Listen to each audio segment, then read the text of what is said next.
Well, last year in 2024, the United States government gave out $2.6 billion to the housing market. $2.6 billion. Now, this $2.6 billion did not go to new housing starts. It did not go to affordable housing. And it did not go to first-time home buyers. It didn't even go to investors. This $2.6 billion that we're going to talk about today went to folks that have not paid their mortgages. Basically, folks that bought a home, could not make their mortgage payment, and the government came in and said, you know what, we're going to make the payment for you to the tune of $2.6 billion. And according to the data I'm reviewing on this video today, it looks like that number through April of 2025 is approximately $300 to $315 million already. So that's what we're talking about on the Housing Nerd today, because folks, this is probably one of the darker signs of the housing market right now. I mean, we know that obviously affordability is wrecked in the housing market. We understand that. We understand that a lot of first-time home buyers are locked out of the housing market. And we also know that inventory levels in a lot of areas of the U.S. continue to be stifled when it comes to affordable housing, especially homes priced under the median home price. So all those are obviously, causes of concern. You also have the fact that, Americans are stretched to the limit when it comes to their finances. But this extend and pretend that we're seeing specifically with FHA mortgages is unbelievable and will certainly have to be dealt with at some point soon. And so also part of what we're talking about today is how this is ending and when will it end. And then we're going to discuss maybe what happens when it does end, right? Like once all this extending and pretending ends, what happens to all these mortgages? Because they're not just going to go away. And so some of this information I'm going to review with you is like completely mind-blowing. And I really want to know what you think about this. Like, I want to know what you think about the government extending and pretending these loans. I'd love to understand if you think people should be kicked out of their homes if they can't pay their mortgage, if they're in one of these programs. Certainly some people need that help, but some people, as you're going to see, are definitely gaming the system, and the system is allowing them to game it right now as we sit here. So that's what we're talking about. By the way, my name is Jason Ferrier. I am the Housing Nerd. I've been a realtor and investor for the last 7.5, going on 8 years in Central Ohio. And yeah, I'm thankful that you're joining me this morning. This is an important topic because yeah, I just can't say enough about it. It's completely crazy. So the first thing we're going to look at is a article from the Wall Street Journal. Now, this article is something you probably have already looked at, maybe from some other outlets. I know I've reviewed it on my channel, but I want to set the stage for what we're going to talk about as far as some of these numbers. So we're going to look at this article briefly from the Wall Street Journal. Then we're going to look at some expert analysis from John Cominsky, who is has a Substack that I've subscribed to, and I got his permission to use some of this data. So let's look at this article first about extend and pretend. And if you haven't seen this already, the link will be in my description for all this stuff. Once I'm done with the live, I'll put it in there. But the name of this article, this is from the Wall Street Journal, this is back in February of this year, is Biden's mortgage relief fuels higher housing prices. And you should really, I mean, I know this is hard to do, but you should forget about the Biden versus Trump thing here, because just the overall data behind the scenes here and the what's going on with mortgages, it's just not good. So I at the end of the day, politics aside, we just got to look at what's happening here with these numbers and how we're going to fix it. Why do housing prices keep climbing despite higher interest rates? Well, the federal government has allowed borrowers to take out bigger mortgages than they can afford. And that's true. We'll talk about that today too. To prevent foreclosures, it's bailing them out when they miss payments. Behold, another subprime housing bubble. So they say the problems began when the Obama administration eased underwriting standards by enabling more home buyers whose debt payments exceeded 43% of income to qualify for government-backed loans. Such borrowers are risky because they might not be able to make payments if their incomes drop or expenses rise. So you may know this, you may not, but it's worth explaining that back during through the history of the mortgage business and industry, they have changed up and down. They've changed the debt to income requirements for qualifying for mortgages.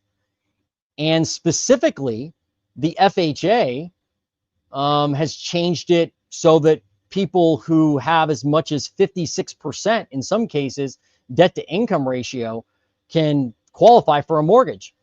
And so what they're basically pointing out, as these borrowers were qualifying for mortgages that they may not have qualified for normally before the rules were changed, those are more risky loans. And so remember back in 2008, 2009, 10, well, before 2008, really 2005 or so, there was a massive problem with subprime mortgages, right? That's what you heard, subprime crisis.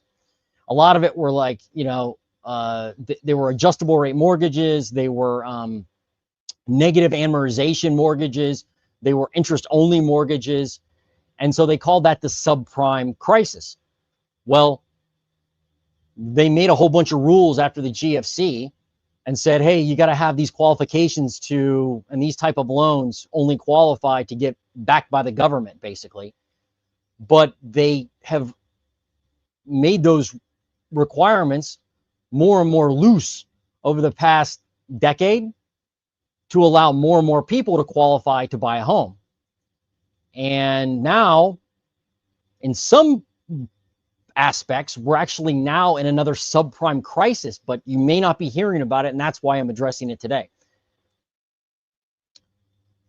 As prices climb, the Federal Housing Administration insured more loans to financially stretch borrowers with as little as 3.5% down. No skin off lenders' backs if borrowers later defaulted, since mortgages were backed by the government. In 2007, 35% of FHA borrowers had debt-to-income ratios above 43%. By 2020, 54% did. As housing prices and inflation surged, borrowers became more stretched. The FHA kept insuring mortgages to borrowers who were increasingly leveraged. About 64% of FHA borrowers last year exceeded the 43% threshold. And comment, I want to know, what do you think?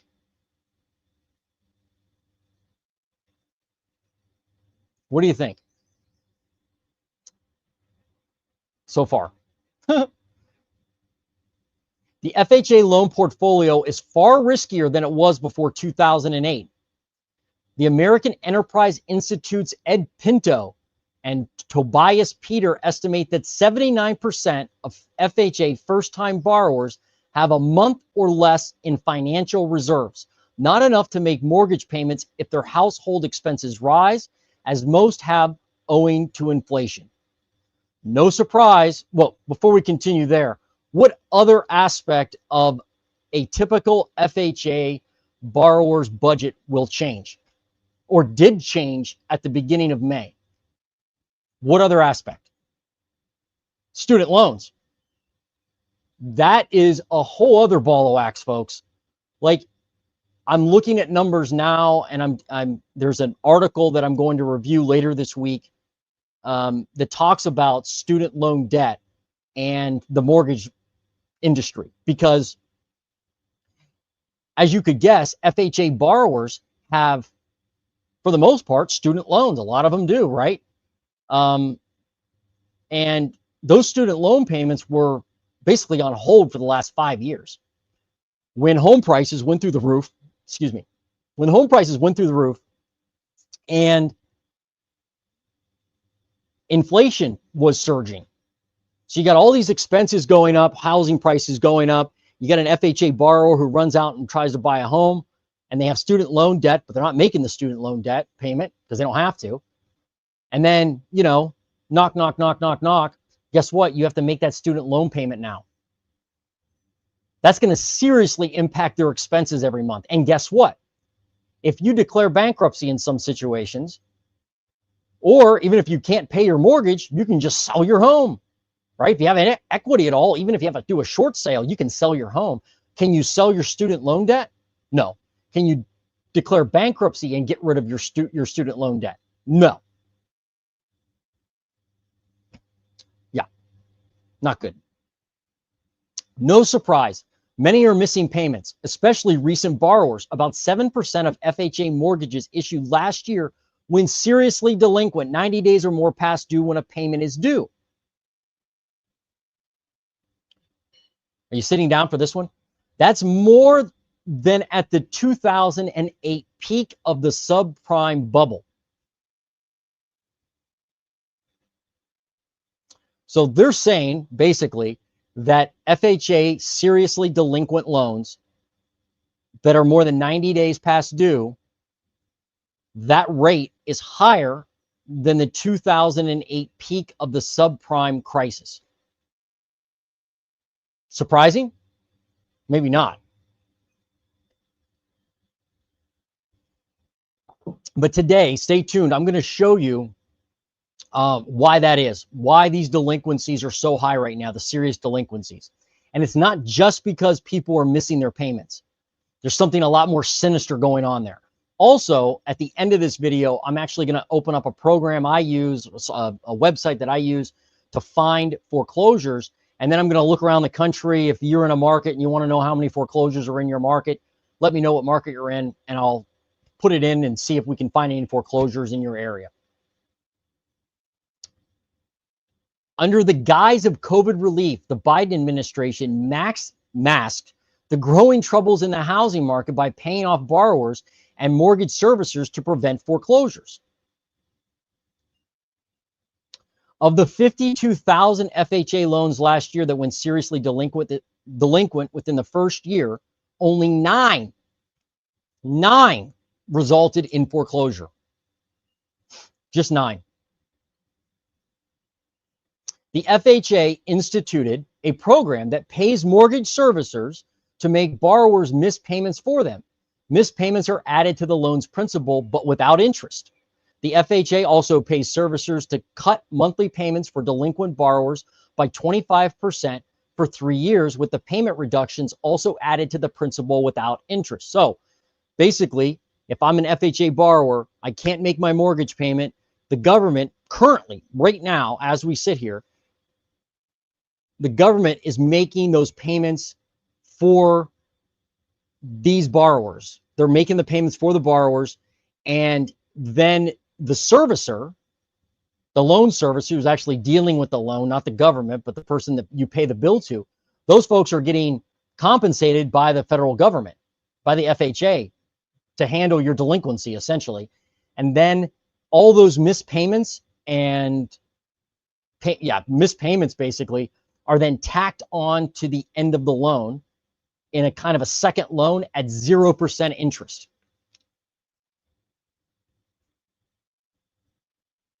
Now, the other part here that is crazy is that if they modify the loan, and you can see that here, it says the FHA also pays servicers to cut monthly payments for delinquent borrowers by 25% for 3 years.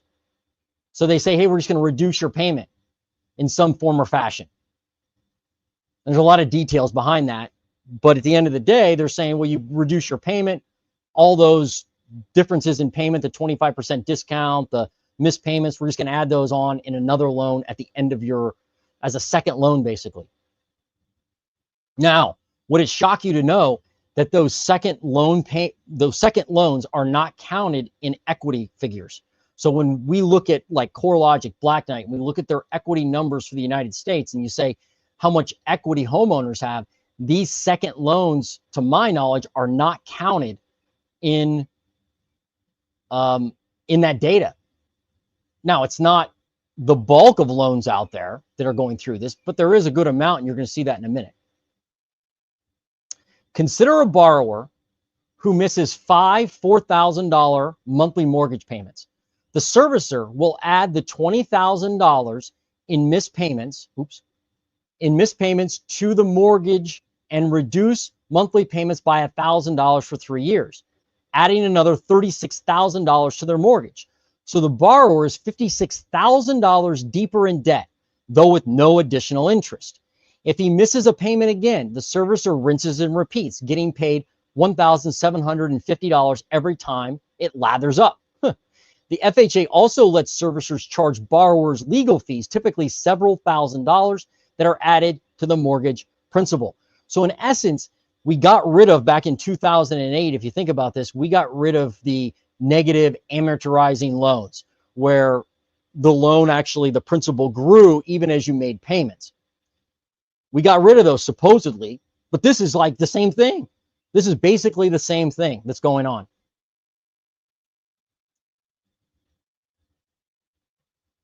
The FHA made 556,000 approximately payments to servicers over the past year to prevent foreclosures, nearly as many as new mortgages it insured. Government-backed mortgage relief has become a cash cow for servicers, some of which originated the risky loans they are paid not to foreclose. Moral hazard, anyone? One result is that many FHA borrowers owe more than their original mortgage and more than their homes are worth. They are essentially trapped in their homes even if they want to sell or move. Nuts, right? Nuts. Another result is that home prices keep increasing because borrowers who didn't pay their mortgage and never should have qualified for loans can't get foreclosed on or be forced to sell their homes.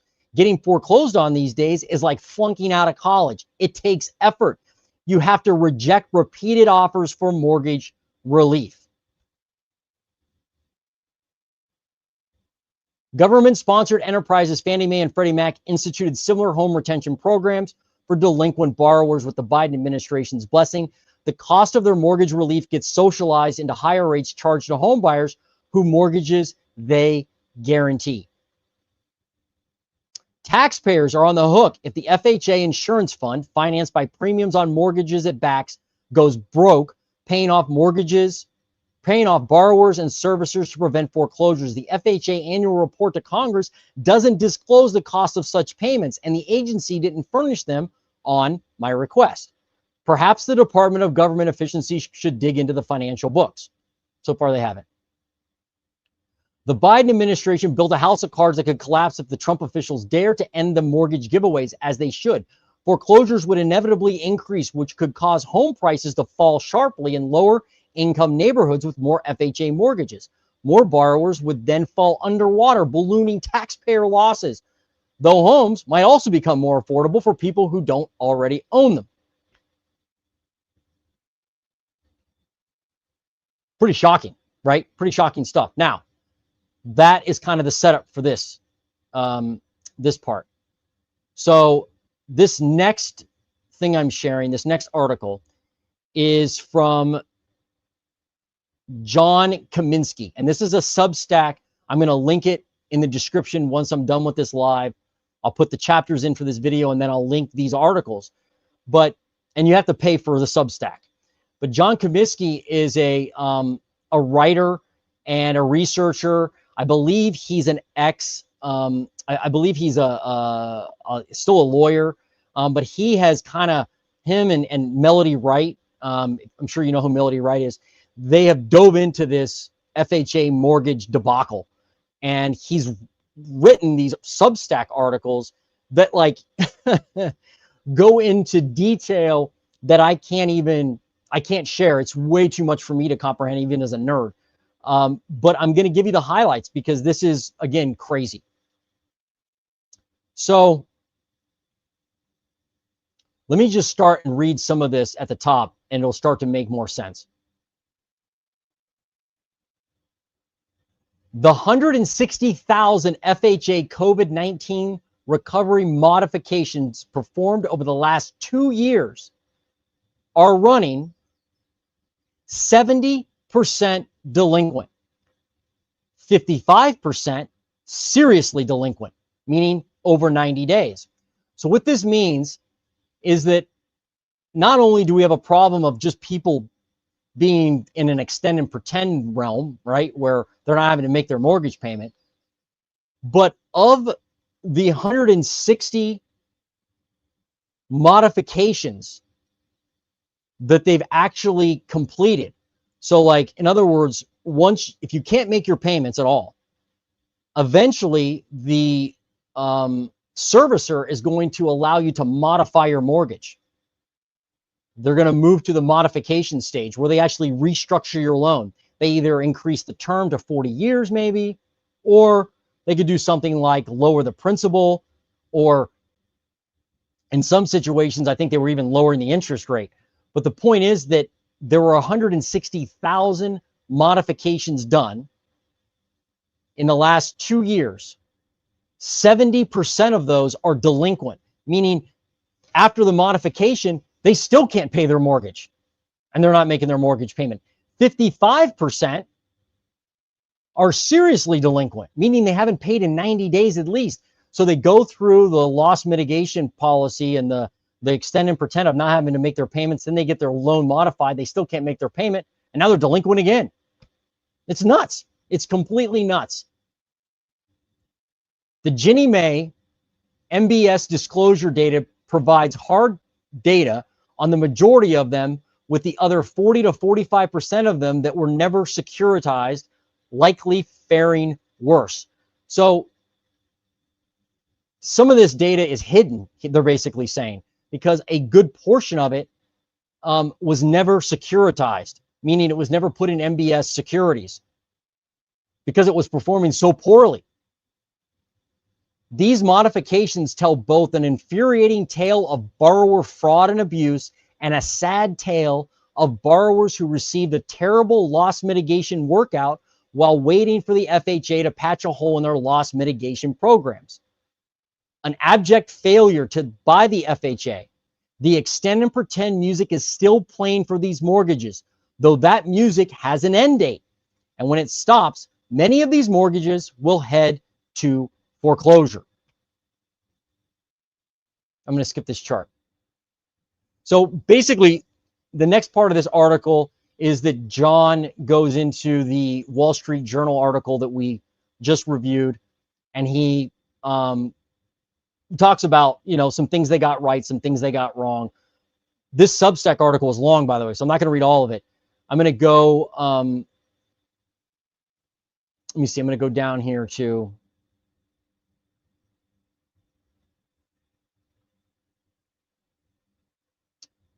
okay. He says, the Wall Street Journal piece got a lot of things right. That's the article we just read. And when I say right, I mean, I see the same things when I take a detailed look at the FHA mortgage-backed security disclosure data, and I do a detailed review of the current FHA loss mitigation program. The piece is correct that FHA borrowers have become more risky as measured by things like debt-to-income ratios. The piece is also correct that the FHA or mortgage servicers, that though they will eventually get back from the FHA a claim, has been de facto paying the missed mortgage payments for many borrowers over the past couple years, and that you really do, as a borrower these days, either have to try to get foreclosed on or just completely ghost your servicer. But if you played along in the loss mitigation game, you would, still will, get a partial claim for modification, or both at the same time, to bring your mortgage current, and then you could do it again over and over again. So what's a partial claim?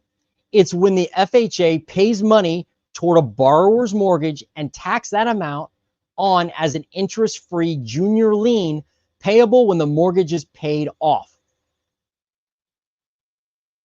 So you're not even having to pay it until the mortgage is like refinanced or you sell your house. No, you just leave it on there. Well, I'm not paying it. No big deal. The most common type of partial claim is the standalone partial claim. When a borrower falls at least 3 payments behind, their servicer will contact them and initiate loss mitigation to try and bring the loan current. If the borrower tells their mortgage servicer that they are financially able to resume making the mortgage payment each month, but can't cover the missed payments to bring it current, the servicer will offer a partial claim where the FHA pays the arrears to the servicer to bring the borrower current. So in effect, the FHA makes the missed payments for the borrower. That's what a partial claim is. You'll probably hear that more and more as this thing comes out into the mainstream media.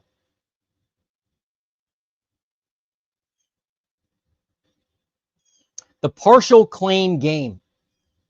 This is where it gets really interesting. But partial claims can be currently gamed and abused. Why? Because the only requirement that a borrower is actually financially able or willing to resume the mortgage payment is that the borrower attests to the servicer that they're able to resume the mortgage payment. That's it. So if a borrower keeps attesting, sure, I can make the mortgage payment now, bring me current. Every 4 months or so, they'll keep receiving partial claims even if they never actually make a mortgage payment. From the MBS disclosure data, about 48,000 loans received 3 or more partial claims. 9 loans had 10 or more. I got to read that again. From the MBS disclosure data, 48,000 loans received 3 or more partial claims. That means they couldn't make their payment. Their servicer said, no problem, we'll make it for you. They called their servicer at one point and said, hey, I can make my payment now. And the servicer was like, okay, cool, great. Then they did it again, had all their payments made. They missed maybe 6 months of payments. The servicer made the payments again for them, or the FHA, however you want to look at it. Then they did it again. 48,000 loans, folks, in the U.S. had 3 or more claims. 9 loans had 10 or more. 10 partial claims. They did this scheme 10 different times. And 14 took the cake. So I guess one loan had 14 partial claims. Below is the payment history on one of the more egregious loans, current as of February 1st, 2022. Then 1, 2, 3 months delinquent, partial claim to bring it current to June 1st, 2022. So look at this. I mean, this is insane. And this data may be a little bit hard to comprehend, but if you look, this is just one loan. So if you look back in 2022, let me see if I can zoom in here. Look at this. They owed $152,000 on this loan. They were current back in February 1st of 2022, but then they were delinquent. Then guess what happened? Oh, shoot. In this 0 right here, that means that the government made the payment for them. Then they were delinquent. The government made the payment. Then delinquent, government made the payment. Delinquent, government made the payment. It keeps happening over and over again. And look at the unpaid principal balance. The original principal balance, 152 grand. Look what happens to the unpaid principal balance. It's crazy. By my calculations, the FHA made $2.6 billion in mortgage payments from these standalone partial claims last year. Or mortgage stimulus, like he's calling it, if you want to think of it that way. Note also how unusual they were pre-COVID. You can see in the first month, the first month of 2000 is, I'm sorry for the my bad skills here on the computer. But basically, this is saying that before COVID, these workouts weren't that common. You can look down here at the bottom before COVID, right? Like you only had 2,342 people in that month go into loss mitigation and partial claims, basically. But then that number grew big time during COVID. And after COVID, it exploded to January of 2025, 31,824 people were in this extend and pretend program. So before COVID, not that many. After COVID, a lot. Let me see.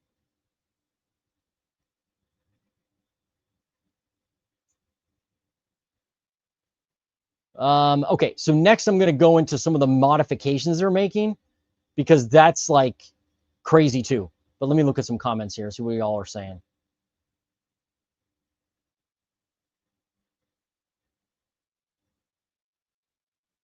What's up, everybody? Yep, the divide and conquer agenda, I don't care for it. Neither do I. If you're watching, don't be a freeloader. Hit the like button. That's all I ask.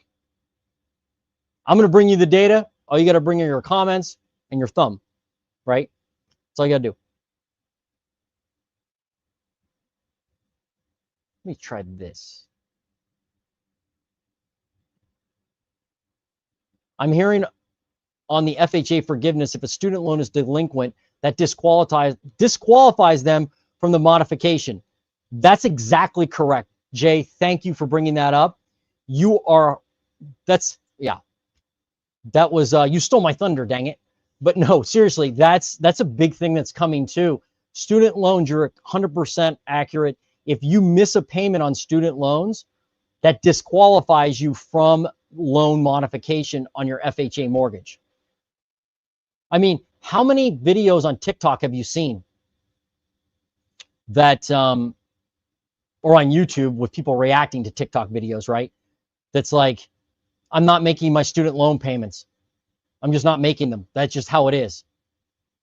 You got to think that a good portion of FHA borrowers have student loans. If they can't make those payments on student loans, or they're like, you know what, I don't have to make my student loan payment, I'm not going to. And then they like lose their job and they can't make their student loan payments, and then they can't make their FHA mortgage payment, and they're like, oh, I'm going to go and just go into this loss mitigation. Not going to be able to. Thank you for bringing that up. What's up, Ches? If the government starts to enforce wage garnishments on student loans, we could see a massive hit to FHA loans. I agree. FHA, what's up, Edwin? FHA shouldn't exist. VA is only for veterans. That's true. VA is only for veterans. FHA shouldn't exist. I don't know if they should or shouldn't. I just know that anytime there's like pain in financial systems, if it doesn't matter if it's your own life or the government or wherever, if you don't address it now, it's just going to get worse. Like, I can't think of a time in my life where I saw like a bill that was due and I stared at it and was like, oh, I don't want to pay that. And then I just kind of crumbled it up and threw it away. And the next month it didn't, it was gone. Like I just was gone. That doesn't exist. It just gets worse. So that goes without saying, right? Let me see. What else you got?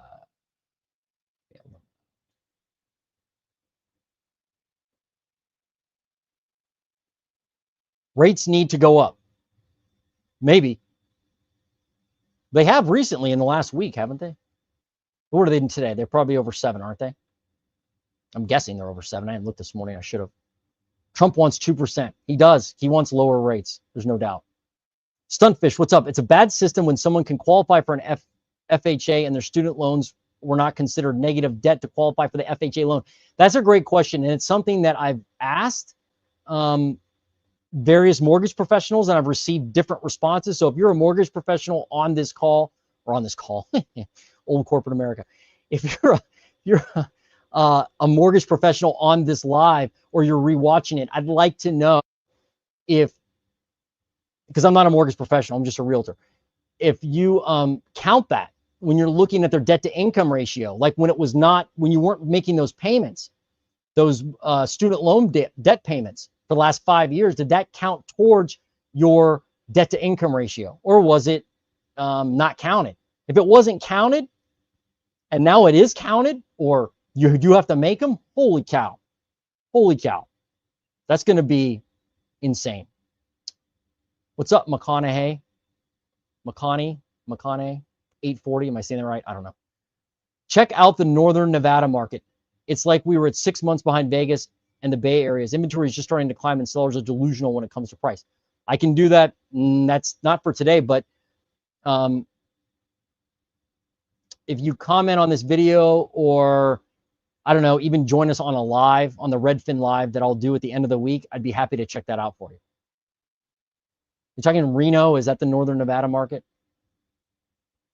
How many bought in 2018-19 before COVID and have experienced massive home value increases? A lot of them. A lot of them, right? Hey, what's up, DJ Forecast? Good morning to you as well. I'm trapped in my home. I know. I feel horrible for you. Get that townhome. Hey, if it cash flowed, you know, I could find somebody to probably buy it from you, but obviously I'm sure it doesn't cash flow. Otherwise, you probably hang on to it. But I hope you sell it, man. I really do. When I work for the government, we call these practices harvesting the poor. Yes, we have a name for it. Yikes. Hey, Kelly, thanks for joining us. Hey, cute little dog. What's that, a Boston Terrier? Is that what that is? Looks like a Boston Terrier. I like Boston Terriers. What's this? Oh, man.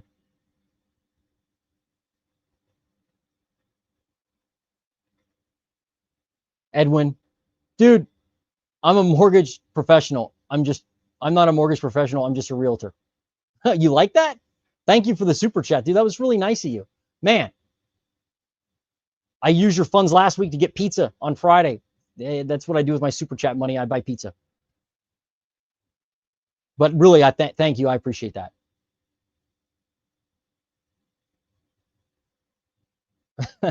Yeah, I'm just a realtor. I'm not a mortgage professional. Boston Terrier, French Bulldog. Oh, boy, crazy combo. Okay. I got distracted from the super chat. It's money. What are you going to do? I get distracted by it. Let me look here and see if there's anything else. There's all kinds of comments. You guys have great comments and great information. Quit putting off the inevitable and foreclose on all of them. Agreed. Well, look, here's the thing. I mean, there are people that need this help. That's the problem. It's the problem with realtors, right? There are realtors, I think, like me, who genuinely care about clients, want to help them, you know, whatever situation they're in. You know, I'm not out telling you that you should run out and buy a house today. So I think there are good realtors. There's bad realtors. I think there are people that actually, you know, need this help. And then I think there are people that don't need the help and they're just gaming the system. We're going to get to that in a minute more. We'll look through it. This seems unfair to people who work hard and sacrifice to make their payments. I agree. I agree. But let's be honest. Like, think about this for a second. Like, is it, I know it's unfair. I get that.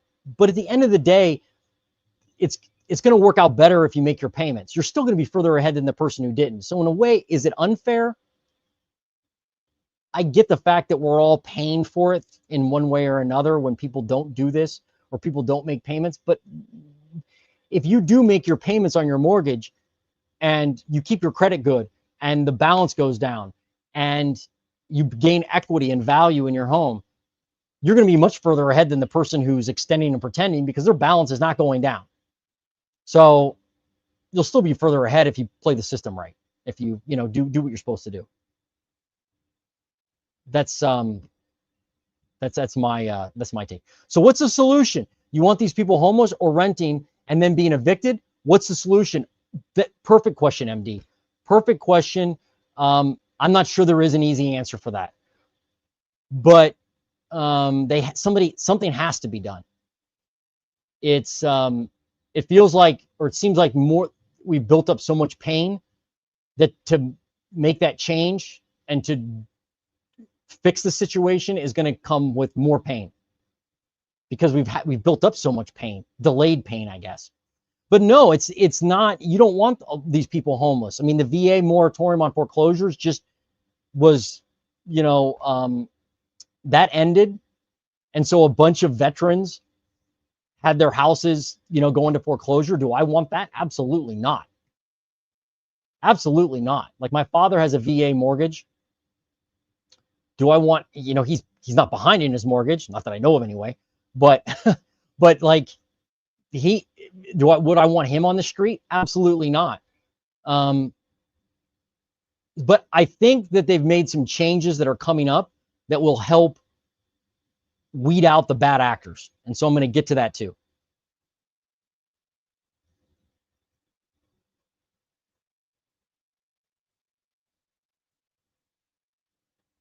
Let me look at this.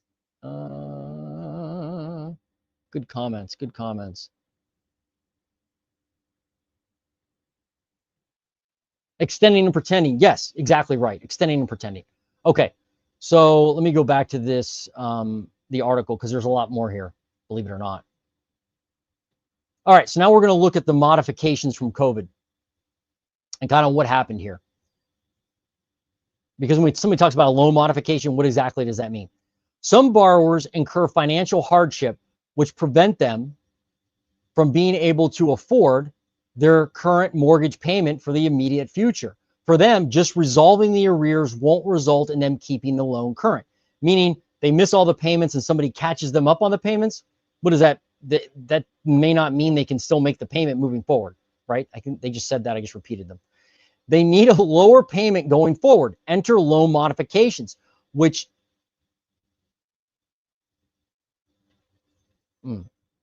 enter loan modifications would change the terms of the loan until very recently were the only FHA option for borrowers who could not continue to afford their mortgage payment. Lowering the rate or extending the term of the loan can lower the monthly payment to something the borrower can maybe afford to make. The FHA targets a 25% reduction. So when you read this and really read it carefully, you can tell that what John is basically saying. By the way, you should subscribe to John's Substack.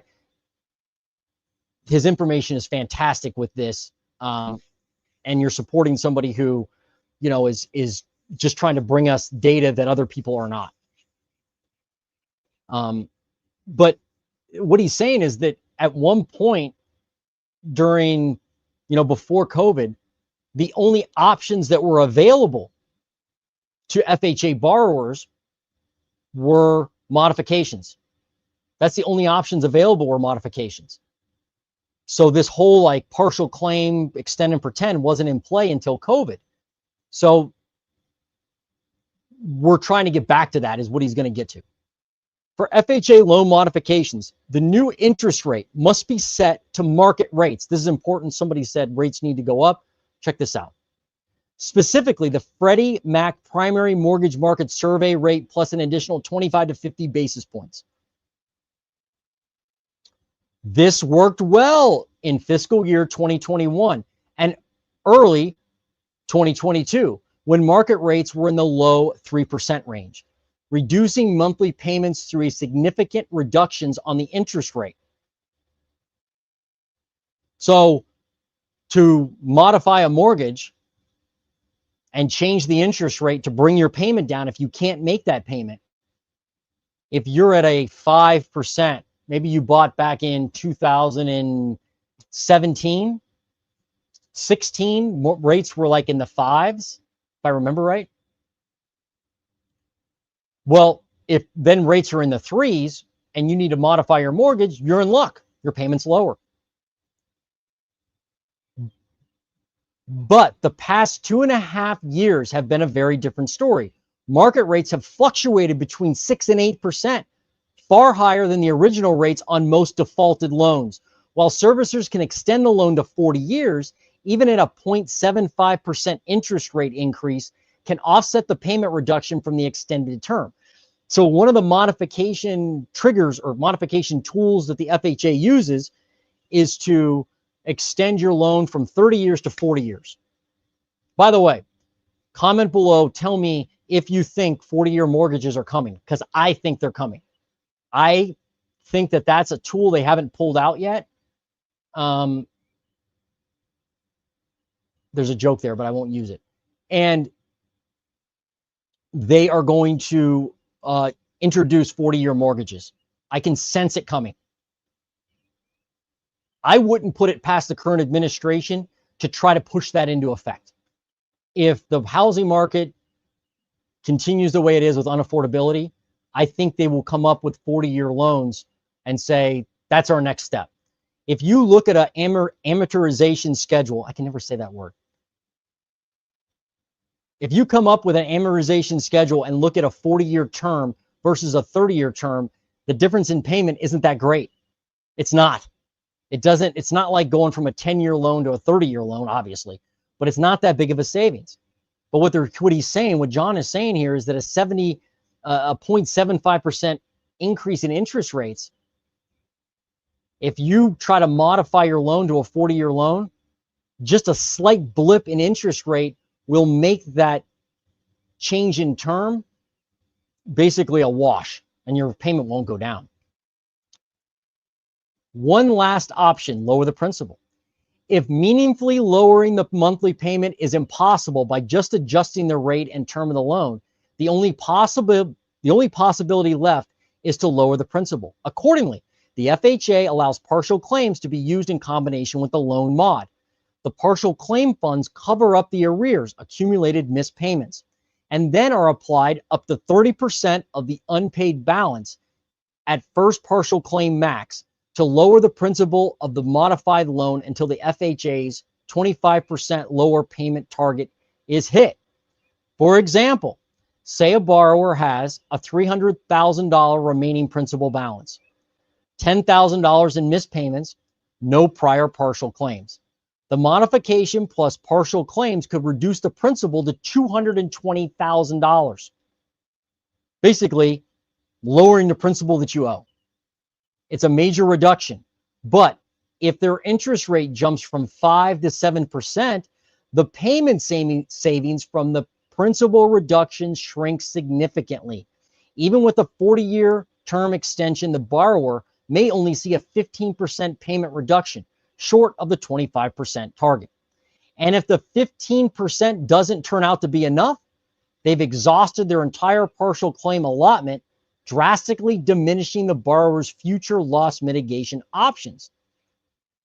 Modifications that raise the interest rate significantly happened a lot over the past 2 fiscal years. So it's like, it's the most comical, insane.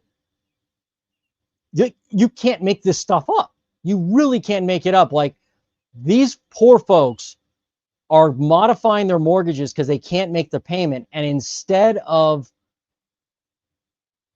like helping them, these modifications have actually raised the interest rate for them in some cases. I have to think in some cases, is it possible that the payment went up, didn't go down? I'd imagine it is. This is basically like completely, you're just completely hornswoggled. You're completely hornswoggled when you're involved in this FHA loss mitigation stuff. Like, you got to think there are a lot of people that have no idea what they're signing, and they're just signing up for it because it's like $100 savings a month. Little do they know, their loan is now extended out another 10 years. Their interest rate went up, from 3 or 4% to 7%, but they saved $100 a month on their payment. And by the way, for those that don't think that consumers buy on payment, this is proof, folks. This is proof. People say price is more important than payment. Maybe so. That's not how people buy. Otherwise, this wouldn't exist. Pretty much every one of these mods that contained a large interest rate rise to market represents an FHA policy and servicing failure. Both the borrowers and the FHA insurance fund would have been better off just continuing to do partial claims over and over when the borrower gets too far behind, but keeping the loan at a lower interest rate. I agree. The rise in the rate that removes all the partial claim firepower basically dooms the loan over the long run. which is bad for a borrower who is genuinely trying to afford the home, and bad for the insurance fund when it eventually pays a much larger claim to the doomed loan. Now, before I read this next part, just take a deep breath. So, who is it good for, though? The MBS investor, who gets repaid earlier on the low coupon MBS that they can now reinvest at a higher market rate coupon security. Remember, the MBS investor who bought the mortgage-backed security is backed by the insurance fund. The insurance fund is backed by you and I. So the insurance fund is making the payment and the claim when the borrower has exhausted all of their extend and pretend. But the person that bought the MBS investment gets paid earlier because the insurance fund is making the payment, catching everything up. And then that MBS investor can take that money and go, hey, I thought it was going to take me, 5 years to get my 5% return. Well, I got it a lot earlier. I got my 5% return much earlier. Now I can take that and go invest it somewhere else. Now, I don't blame the investor for that, because if you have a 401k, if you have a pension, if you have if you're invested in mutual funds at all, somewhere you're probably invested in MBS and you just don't know it, and there's nothing you can do about it if you're in a 401k probably. Certainly if you're in a pension or your employer has, their own investments that they put together, that's just how the financial systems work. But it's crazy that the investor ends up winning, and in a way, I guess the borrower kind of loses, and then you and I lose because we have to make we have to fund the insurance fund. Here is a particularly poignant example. Purchase 1.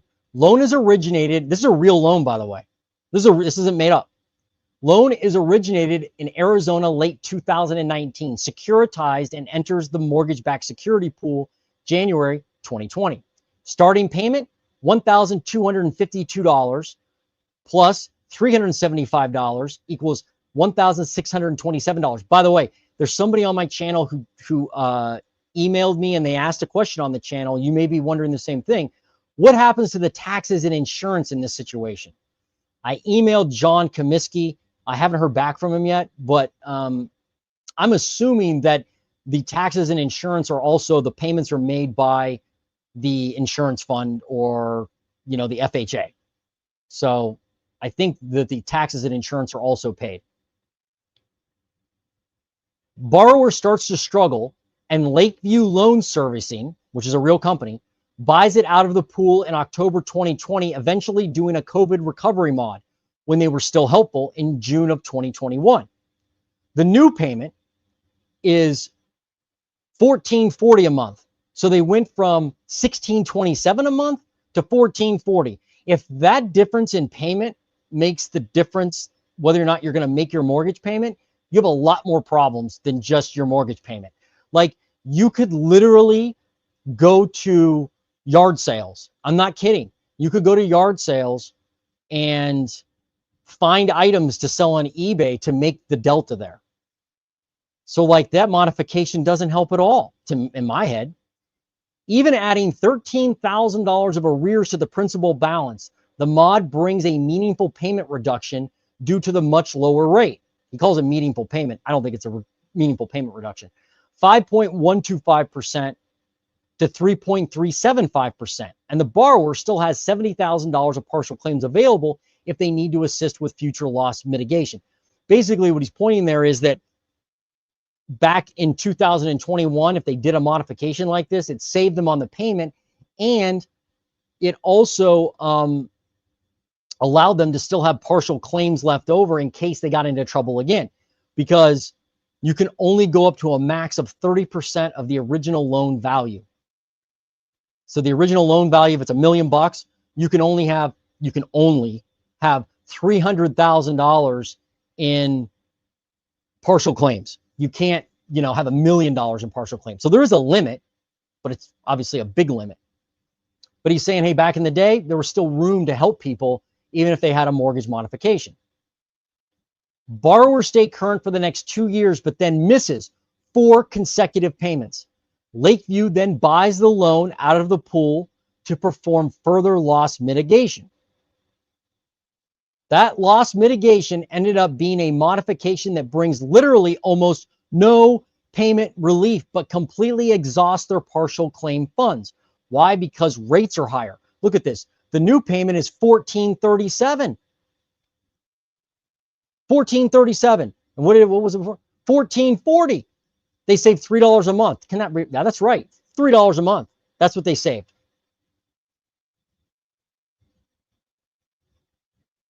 Man. Almost no payment reduction.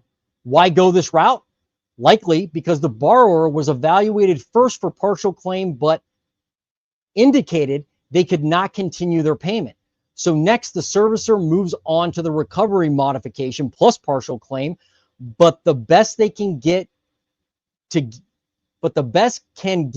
given the huge rise in rate, that doesn't make any sense, is 3.375% to 7.25%. So they went from 5% originally to 3.37% because rates went down at that time, but then rates went up. So now their interest rate goes from 3.375 to 7.25. I guess the only silver lining there for that borrower when that rate goes up is that I guess they could refi at some point if they, well, as long as they make their payments, they can refi. But like, this also destroys their ability to even have the loan assumable. Like they can't even have the loan assumed now from another buyer. Because who's going to want to assume a 7.25% rate? A 3.37% rate? That's a good rate to assume right now. Like, that would be huge. They even extended the term to 40 years. Look at this. So next, the servicer moves on to the recovery mod partial claim, but the best they can get given, I see what he's saying. So next, the servicer moves on to the recovery mod plus partial claim, but the best they can get to, given the huge rise in rate, is a paltry reduction in payment, even extending the loan to 40 years and blowing through $65,000 in partial claim funds to pay down the principal. But they offer it anyways, and the borrower, likely fearing the alternative of being forced out of their house, takes the mod of doom. Great call, John. Great way to call it. Mod of doom. That's definitely a mod of doom. Somewhat surprisingly, the borrower sort of hangs on, making payments for 5 to 6 months before going seriously delinquent again. This is the third time now.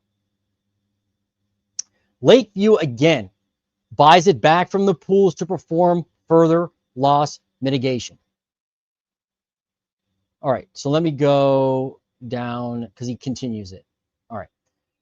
We left off with the mod of doom, slipping into delinquency and a payment of $1,437 a month.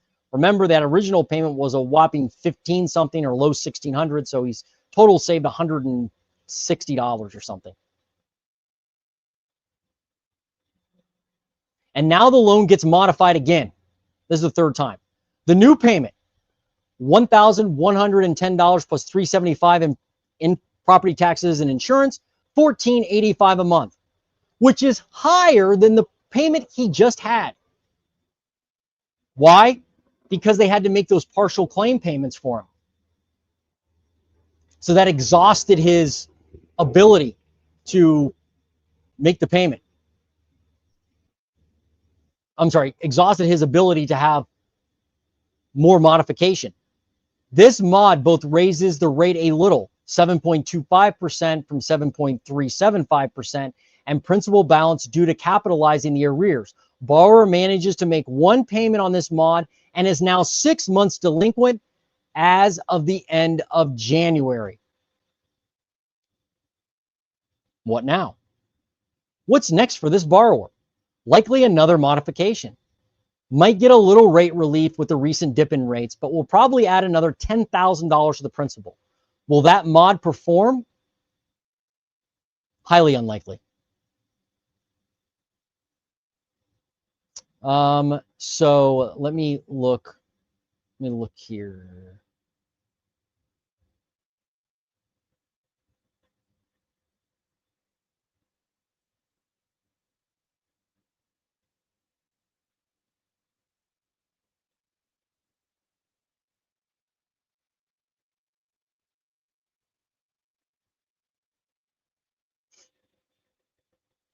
Okay.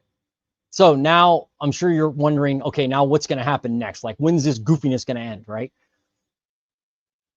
So on January 16th, the FHA released a mortgagee letter which does two key things. It establishes their long-term loss mitigation waterfall, new rules around FHA extending and pretending, basically. It was supposed to take effect February 2nd, 2026, with new rules around what can happen with your loss mitigation or your extending and pretending. But here's another article from John that just came out last week. This one gives us an update on when this extending and pretending is going to end, because now the date has changed again. So if you followed that, the FHA basically said, we're going to end this. Well, originally they said it was going to end January 2025. But then right before the old administration left office, they changed that to February 2026. Now the FHA has changed it again to October of this year. There's a large storm brewing in FHA mortgages that will start to hit at the end of the year and intensify into 2026. The FHA has pulled forward the start date for the new loss mitigation procedures to October 1st. These new procedures will end the FHA's effectively unlimited and unending covering of borrower mispayments and require borrowers to actually make mortgage payments again. Those who were gaming the system will have to stop. Those who can't make those payments, or a 25% reduced version of them, will be forced to sell or face foreclosure. This has been well documented in this Substack and elsewhere, but that reckoning is at least 5 months away, so not yet. The partial claim nonsense continues for now, because we have until October when it actually ends. And you can see whoops, why does it do that? You can see total claim amount right here, $314 million so far this year. And we've got 34,392 claims. And that's through the first 4 months. They covered 203,000 payments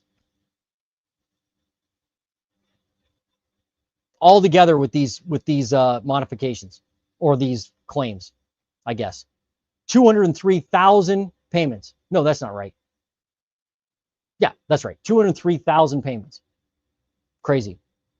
1,622 out of 34,392 were repeat recipients, with 6,680, or 19.4%, on their third or more partial claim.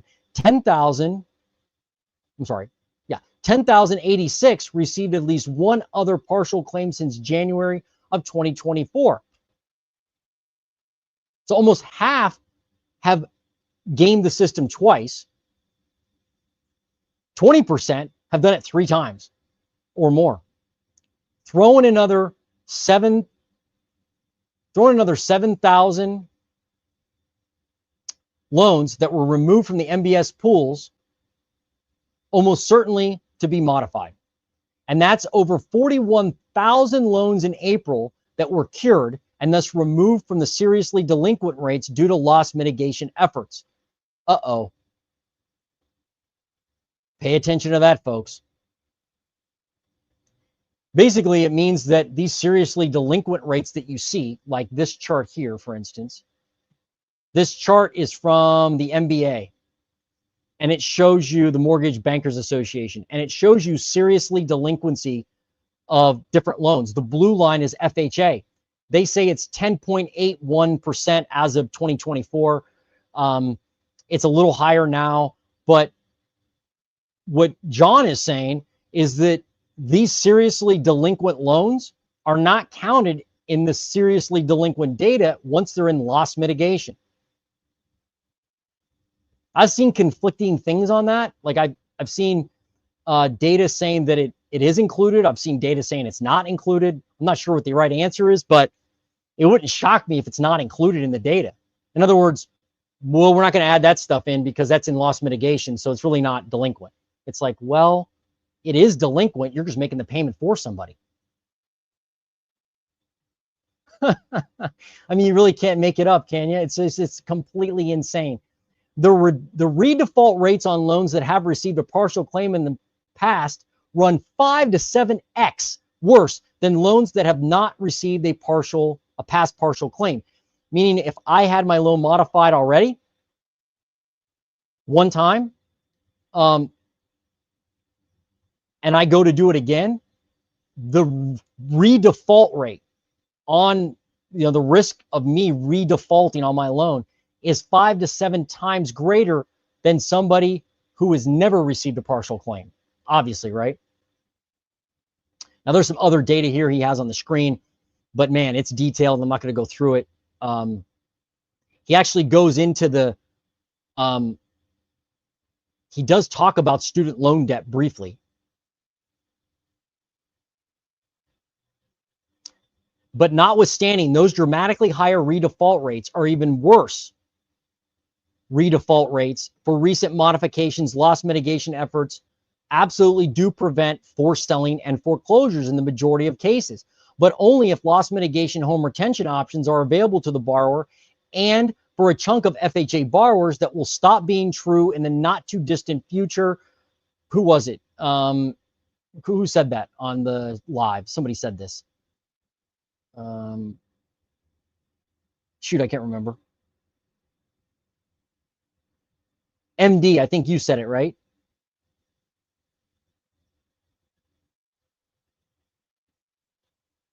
Yeah, I think somebody said, basically pointed out the fact that you've got a lot of these borrowers who have student loans. And if you have a student loan payment and you're behind and you miss a student loan payment and you default on a student loan payment, you're not going to be able to get an FHA workout. So what John is saying here is these loss mitigation measures have helped FHA borrowers stay away from foreclosure. Those foreclosures have been artificially suppressed, kept off the market for, maybe you to buy or me to buy. But those only work if you can actually get them done, and you can't get them done and you don't qualify if you miss a student loan payment. Who are the borrowers for whom loss mitigation home retention options will cease being available? FHA borrowers with delinquent student loan debt. So kudos to whoever said that in the live. You're exactly correct. Here it is. This is from the FHA guidelines. Eligibility to participate in HUD programs. For the purpose of loan modification, partial claim, combined loan modification, and partial claim or payment supplement must not be debarred, suspended, or subject to a HUD limited denial of participation, yada, yada, yada, may not have unresolved delinquent federal debt as determined in accordance with borrower ineligibility due to delinquent federal non-tax debt requirements. Yikes. Yikes. The impact of defaulted federal student loan debt goes beyond having to either pay it or face credit score destruction and wage tax refund garnishment. It will also cut off an FHA borrower from partial claims and modifications and force those borrowers to pay the arrears on the loan from their own pocket or face sale foreclosure. This hasn't been an actual issue in years because student loan forbearance and Fresh Start program effectively kept every student loan from being delinquent until relatively recently. And look at this. This is the direct loan portfolio delinquency status of student loans. So this is current repayment. This is 30 to 90 days, 90 to 180 days, 180 to 270, 270 to 360 days delinquent, and then in collections. Well, collections is zero. Zero for people who are past 270. 180 days, nobody there because it hasn't been that long yet, right? But look at this, 90 days to 180 days delinquent. Let's see if I can zoom into this, can I? Yeah. You can see no dollars outstanding at all from students, or from ex-students, I guess, for student loan debt, right? For 90 to 180 days delinquent. But look what happens in 2024. Quarter 2 of 2024, you've got $11 billion. Quarter 3 of 2024, $25 billion. Quarter 4 of 2024, $79 billion. Quarter 2 of 2025, $146 billion. And now there's a little, I didn't see that, showing up on the 180 days to 270 days, which is what, 600 million. And by the way, what's that? 30,000 is my math right there? 30,000 recipients. Right now, there's 5.59 million recipients as of quarter 2, 2025, who are 90 to 180 days late on their student loans. 5.59 million. Is that right? Yeah, that's right. Oh my gosh. I mean, that's half. Am I looking at this right? Look at that. 5.59 million people behind in their, or that are behind in their student loan payment. And then you look at current repayment, 11 million 63. So does that mean it's half? That can't be right. I'm not reading that. I must not be reading this right.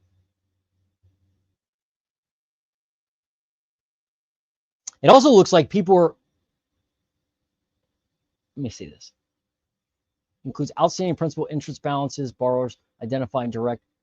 Wow. That's crazy. So basically, like, you've got 5.59 million borrowers, 90 to 180 days delinquent on student loans. And let's pretend there's like, you know, 1 million of those people that have FHA mortgages, and half of those people can't qualify, you know, can't make their mortgage payment. Because if they can't make their student loan payment, how are they making their mortgage payment? Those people can't qualify for the FHA, you know, partial claim or extend and pretend. Wow. Furthermore, while delinquency in student loan portfolio is starting to get reported to the credit bureau, the repayment plans that FHA borrowers are more likely to be in, the Save Income-based repayment plans, currently subject to a federal injunction, remain in forbearance, approximately 8 million of them. Okay. The most likely outcome for these SAVE plans seems to be congressional overhaul of the student loan program as part of the budget deficit ceiling. That overhaul seems likely to kill the SAVE plan altogether and force these borrowers into new plans. It's unclear how many current SAVE plan borrowers will end up with higher payments, though it is safe to say they won't end up with lower payments, and in any case will be higher than the zero required while payments are in forbearance. Exactly right. It's also unclear what the timelines will be for these SAVE forbearances to end. Absent changes to the law, it looked like the very end of this year for injunction-related alternatives to be made to the loans to exit forbearance and payments resume. I would think a change to the law and movement of these borrowers to a new plan types would stretch that into 2026. Once they do exit forbearance, though, FHA borrowers will have to pay on those loans or lose access to the partial claims and modifications altogether. 2026 seems to be set for FHA fireworks, just not yet. Wow. Whew, that was a lot of data, a lot of info, right? Look at these charts he has. They're crazy. I'm not saying they're crazy charts, but they're just, it's a lot of info. He even gives you the raw data here. Like, you can download the raw data into Excel and manipulate it yourself if you want to. But this is crazy, crazy, crazy stuff. But obviously, I know what you probably think about this. I can't wait to review these comments with you. And then we're going to look at foreclosures. Speaking of foreclosures, I want to look at those in different markets. And but I've never actually done that before on a live. So we're going to look for them and see if we can find any in your area. This is just nuts.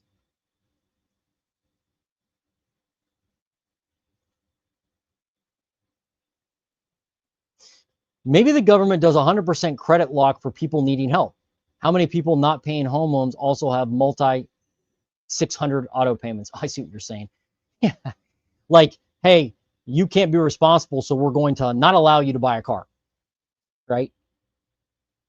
Or force them into like a 2013 Subaru, right? Make them buy that, right, Stuntfish?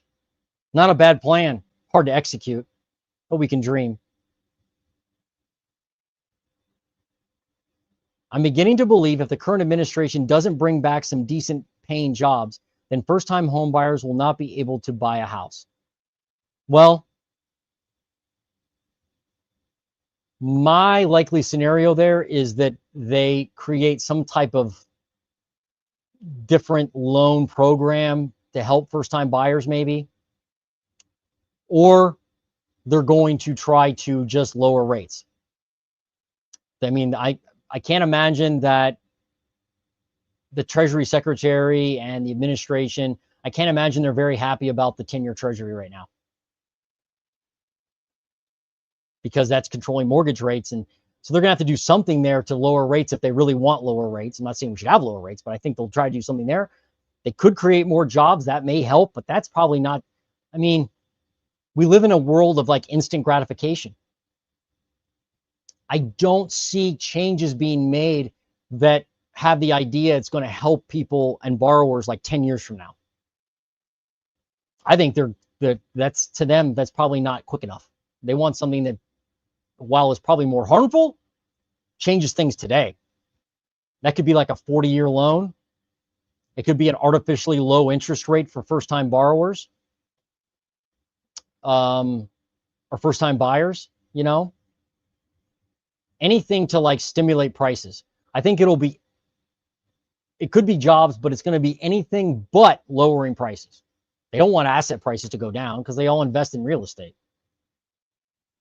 That's my take on it.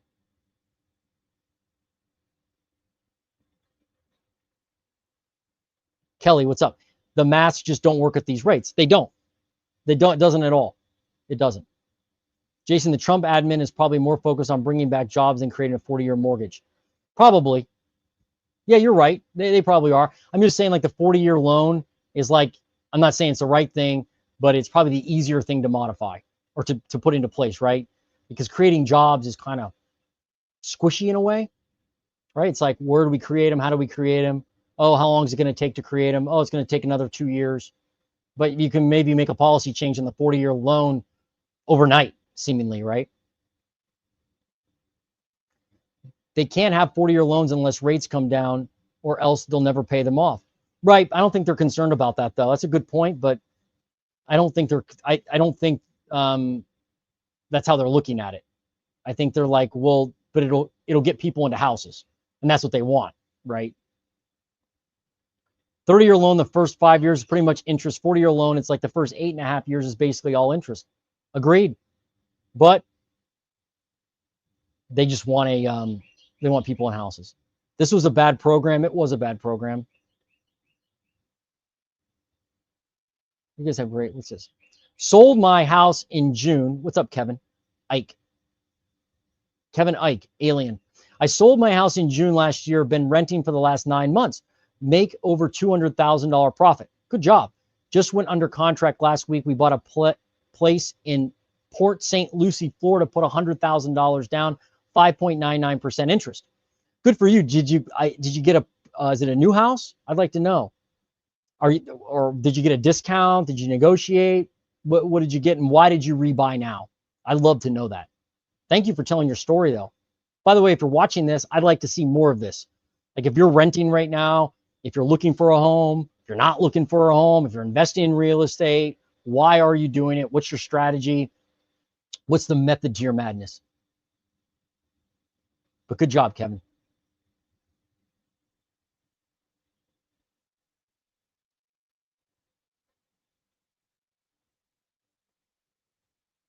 People that are bad with money make bad financial decisions. The same people not paying student loans are more than likely not paying mortgages, and also the same people with the two $700 auto payments. Right, right.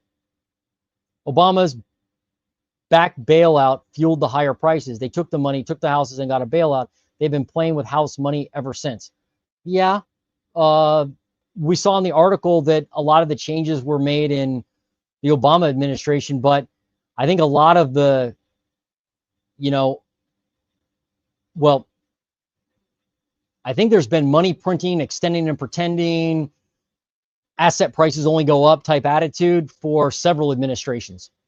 I just think there has. And I think somebody pointed this out on my channel correctly, I think, is that you tell me what you think, but they have the housing market changed completely when Wall Street came in, because then houses became securitized and Wall Street got the idea that, oh, you can make money on this real estate stuff, right? And then everything kind of, the normal cycle was completely changed.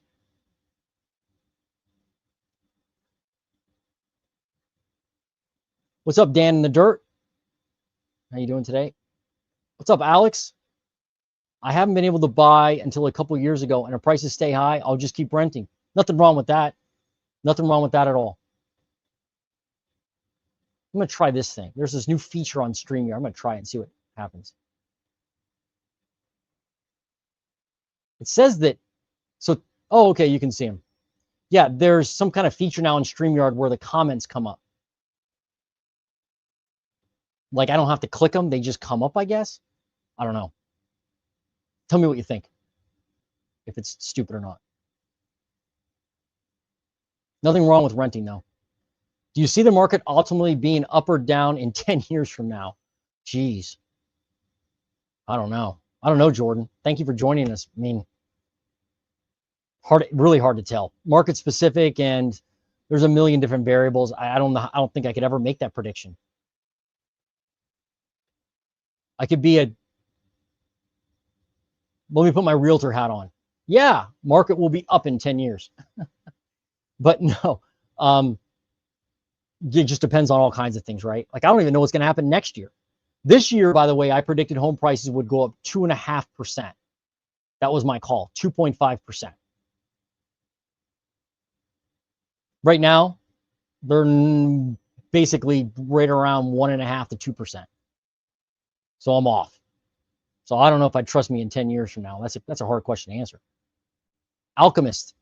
Bill Gates says AI will replace doctors, teachers within 10 years, and claims humans won't be needed for most things. So that's a great point, or a great question about, or point, I guess, whatever you want to call it, about, will they need realtors in 10 years? I mean, you can definitely get basic services from AI, like, meaning you can do some basic research and stuff. But I think most people still want like a human connection when they're buying and selling a home. I think if they're going to pay for that service at all, they're going to want some type of human connection. But maybe eventually not. What's up, Jay? Jay Gorgonzola. It's a cool name. Own a $3.2 million house that probably couldn't sell at that price today. Coastal property. Would love to sell it at that price given troubles looming. We'll be shopping for discounted rental properties. Good for you. Good for you. So I'm curious, are you on the West Coast, East Coast? Where are you? Maybe down south. I don't know, but I'd like to know more if you're willing to tell us about your situation, why you can't sell it at that price. Is that is that the price you have to sell it at, or is that just like your wishful number? Dan in the dirt. Government overspending with no cuts. Right. Right. Tariff is the most beautiful word in the English language. A lot of people don't know that. Sure.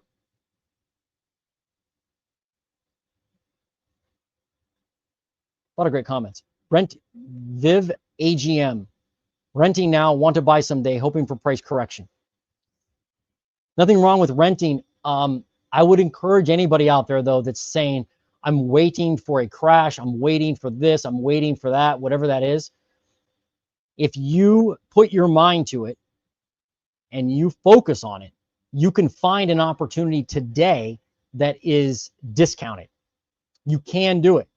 It takes a lot of persistence, and it depends on what market you're in. If you're in a market like Chicago right now, or the Northeast in many areas, and heck, even in a lot of markets throughout the country, the inventory and like the buying situation for, if you're looking for an affordable home, very tough, very tough. But if you put your mind to it, you can find an opportunity off market and pay a discounted price.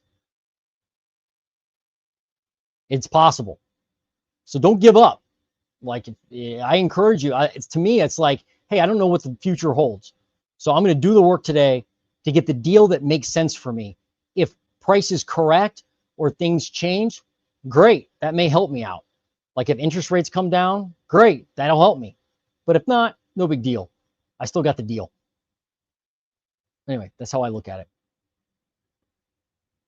That's what Moody's downgrade was for. Oh, yeah.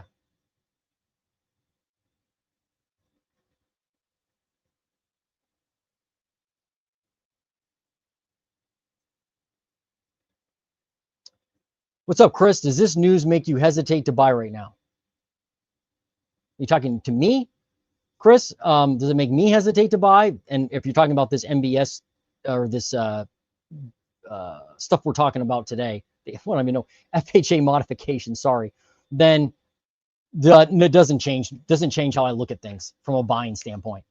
Because I think, I'm like, hey, from an investor standpoint, I like small multifamily. So I like duplex, triplex, and quad. That's like my little niche. Is it the best thing to invest in with real estate? I'm not saying that. But there's so many shiny objects out there. And being who I am, you can probably tell on this live, I have a slight case of ADD. So I have to stay focused on something. So I focus on small multifamily. And if I can find a deal that cash flows from day one, and I can keep the rent affordable for people, and I can afford to do the rehab needed to bring that property up to speed over time, then I'm still buying. It doesn't change what I'm doing. If prices drop or there's a bunch of foreclosures that hit the market for some reason, or inventory spikes, all the better. I'll just get another one. But that's how I look at it. Because I think there's going to be a lot of people after these properties when they go into foreclosure. Like there's a lot of people on this live that have cash. I mean, that one dude was like, I got $3.2 million. And they didn't say $3.2 million, sorry. He's got a $3.2 million home and he's looking for rental properties.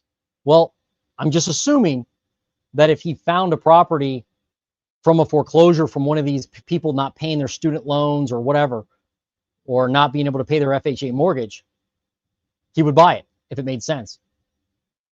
The point is, I think there's a lot of people waiting on the sideline to buy when the foreclosures start to trickle in, because I don't think they're all going to flood the market at once. As they trickle in different states, I think there's going to be people that are ready to buy them. And if they need a lot of work, I think investors will end up buying them. I think. If that's your question, probably long answer there.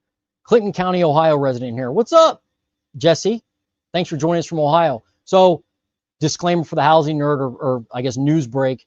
I'm working right now to create a second YouTube channel that's only Ohio only real estate stuff, because I want to post a lot about Ohio, and it's difficult with YouTube the way it is.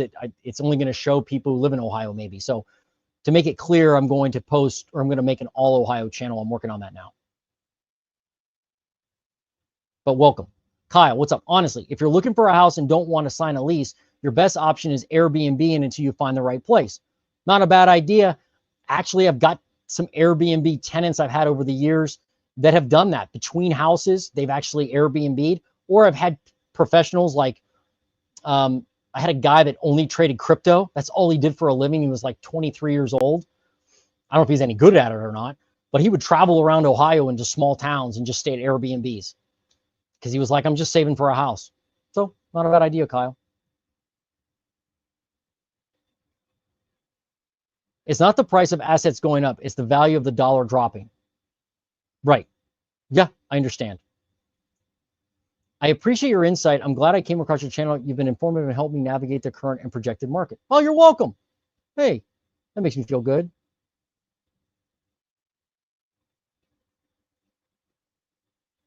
What do realtors, MLOs, mortgage loan officers, and unqualified buyers have in common? They love FHA loans. What's up, Larry? How you doing? Is that I've never got that before. Locked up Larry. Is that is that a hamster or is that a cat? I can't tell. I'm like, that'll help me if I kind of lean in with my nose in your face, right?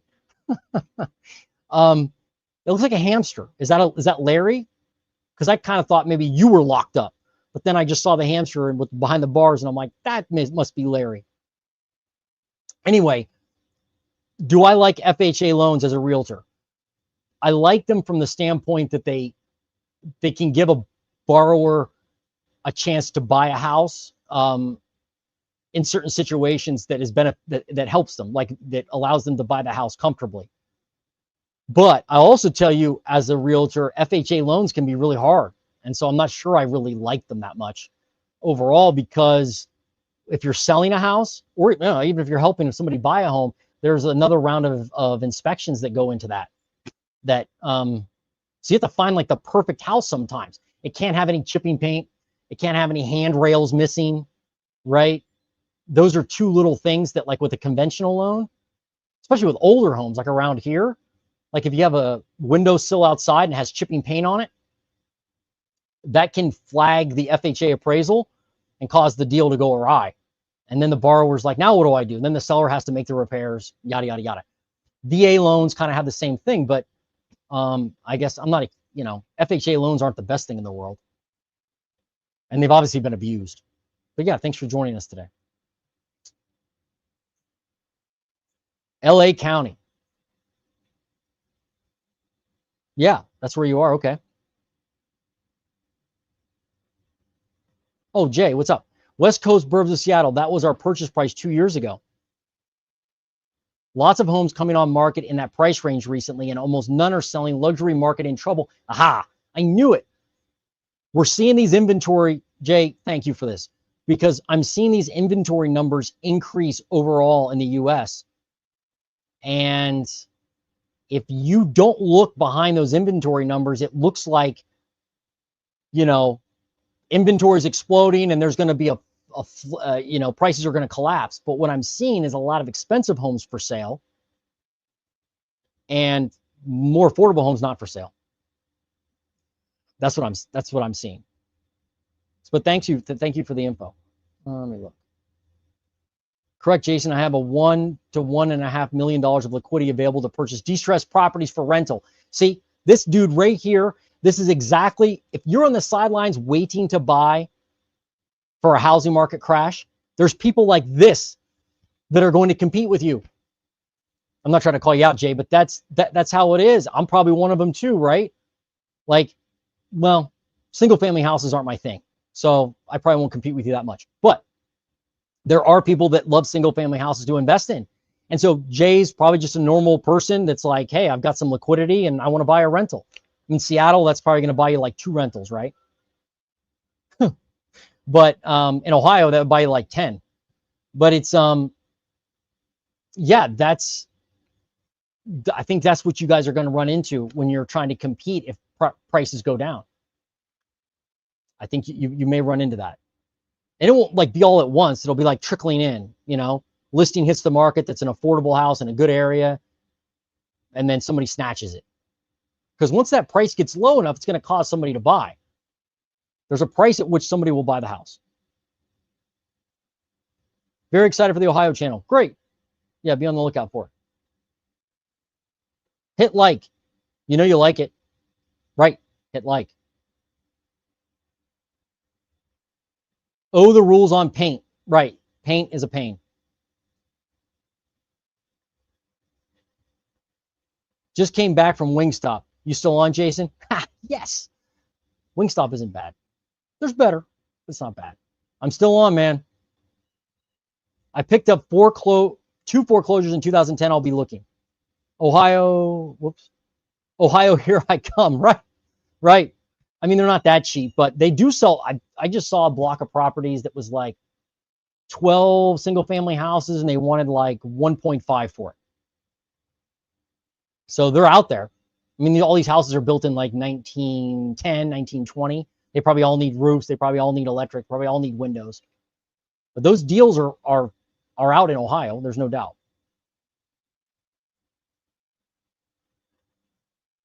Yep. Okay, let's look for some foreclosures real quick.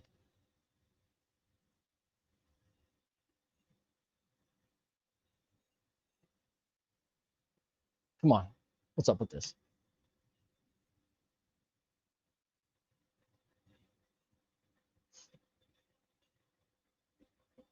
All right, so I use Propstream. This is how I look for foreclosures. I don't Propstream's a great software if you want to really examine your local housing market for opportunities and you don't have access to the MLS. This helps a lot. And even non-disclosure states will help. So let me pick an area. I'll pick Seattle because he was in Seattle.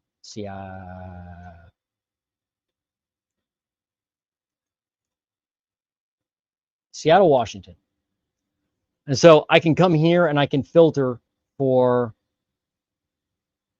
pre-foreclosures.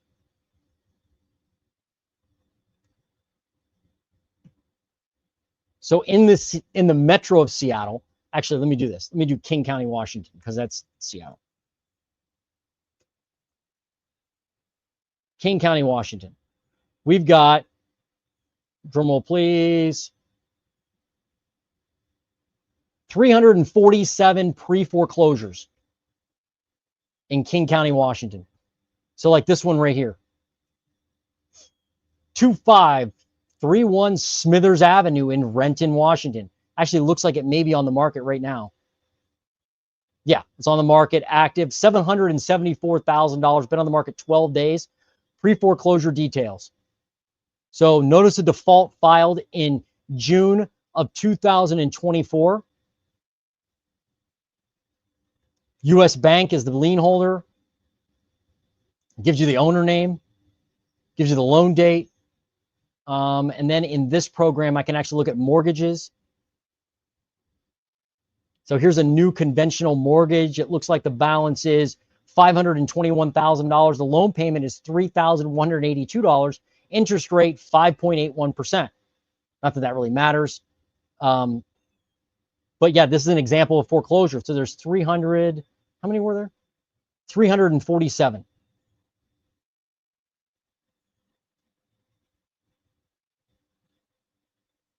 Let me look at another area. Let me look at Los Angeles County.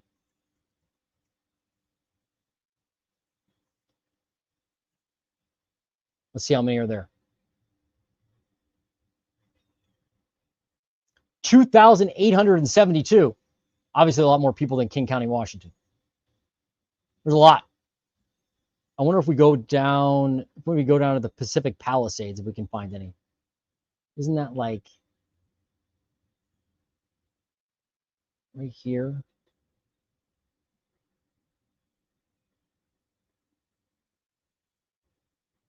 That's an apartment building. Look at that, or condo and townhome. Wow, here's a multifamily in foreclosure. Look at this. Pre-foreclosure details. What do we got? Notice the default. This just happened in March 27, 2025. Notice the default. AmWest Funding Corp. It looks like they have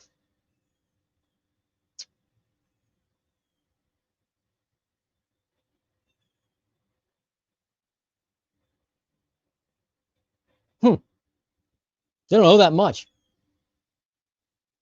Wow, they bought it for $1 million, but they don't owe that much on the loan. They only owe like 248 grand. That's strange. Looks like they may have taken out like a home equity line or something. Hard to tell. Oh, it's on the market too. MLS detail. Huh. It's contingent. Somebody's in contract on it. Anyway, this software, Propstream, it's like $110 a month, but it helps me find pre-foreclosures or foreclosures, whatever.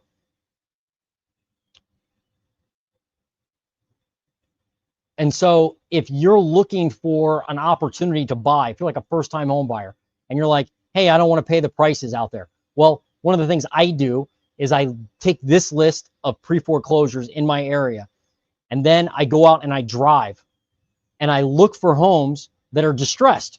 I look for homes where they've got weeds growing in the lawn and they're, completely overgrown. You look for places with Christmas decorations up in June. You look for places where there's Halloween decorations up and it's like, April or May.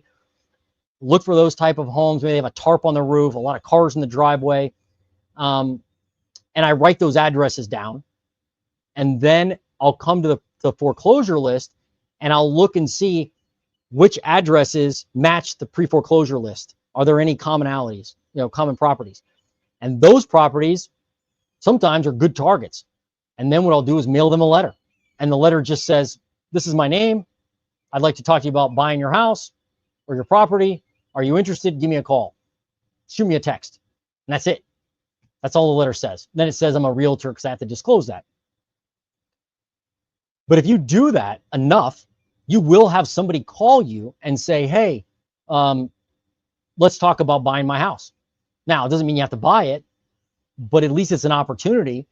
And a lot of people don't want to sell their home on the market. They don't want to. Now, not everybody's going to call you and be nice. Some people are going to tell you to leave them alone. Take me off your list. No problem. Just take them off your list. One less letter you have to mail, right? But for every no, you're closer to a yes. That's how you have to look at it. Interesting, though, that there's that many in LA County.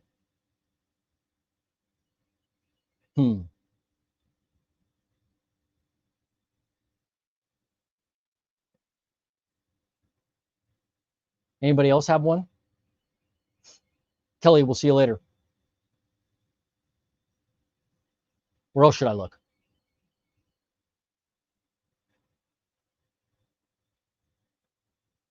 Let me see. How about we look in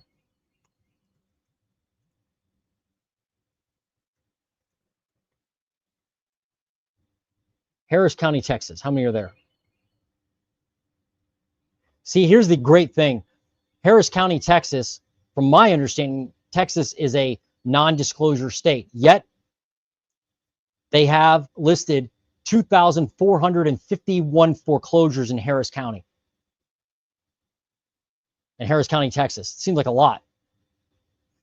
Well, that looks like we actually are getting the data. So again, there are ways to get the data even if you live in a non-disclosure state. Like this one here. Like, look at this one. 16503 Brightline Lane, Houston. Foreclosure details. Looks like it was filed in when? March of this year.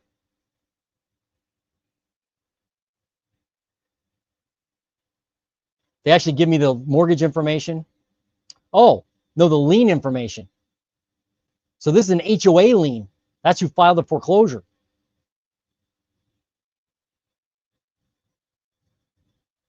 No, look at this. No. It could be also a tax lien too, because look at this. The creditor name is Spring Independent School District. We have a school district actually maybe foreclosing on somebody, but it looks like there's two liens on here. Pre-foreclosure details. Wow. I don't know. I don't know enough about Texas stuff. But it's on the market right now, active, on the market for $289,000.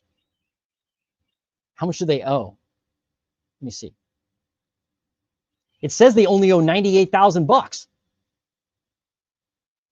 That's what it says. Loan amount 159, 6.7% interest rate.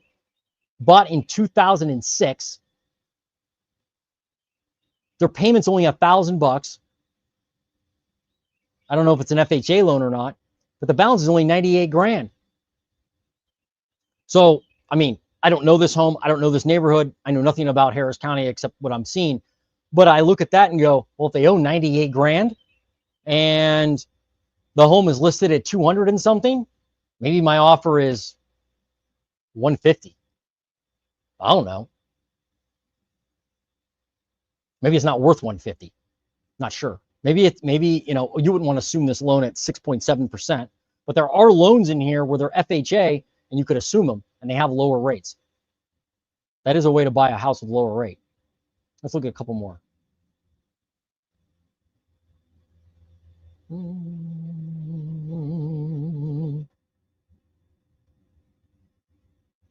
There's a lot of homes in here under 300 grand.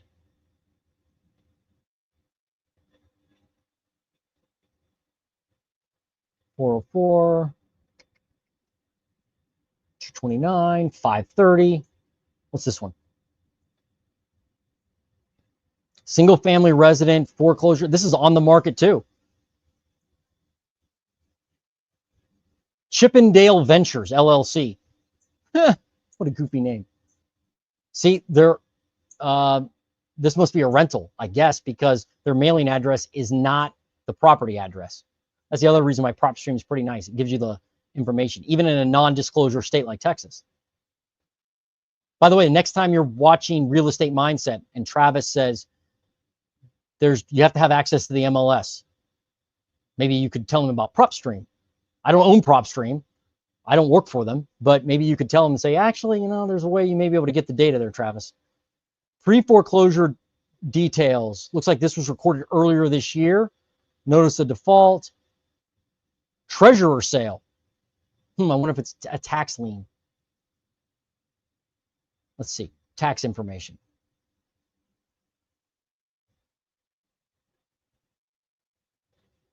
It doesn't say if it's a tax lien or not, but we can dig into more of that if I really wanted to go after the house. Anyway.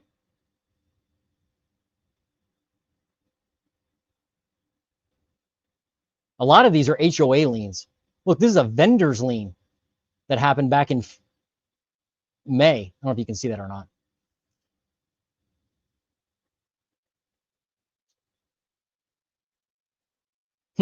Interesting.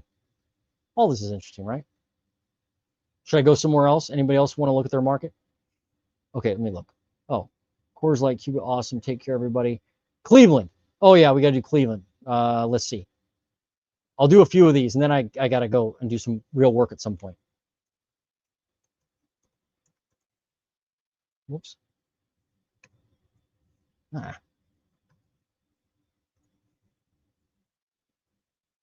Cleveland, Believe Land. 1,118 pre-foreclosures or foreclosures. Here's a multifamily in foreclosure. Shows a picture of the electrical panel. How nice. It's on the market, it looks like. MLS details. Yeah. Oh, it's sold. Sold for $75,000. Days on market, 84.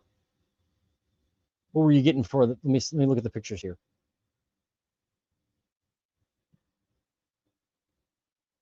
In foreclosure, how many units was it? 4, 2. Looks like it's a duplex. In foreclosure, and they sold it.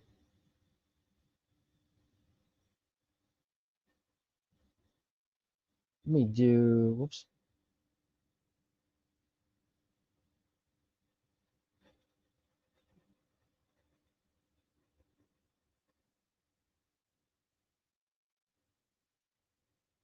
I think you can get a trial for this. I think you can. There's a link in my description. I don't know if it's. I should probably check this before I advertise it, but I think you get a trial And if not through the link, I think you can contact them and get a trial to see if you want to use it. And then I think it's about $110 a month.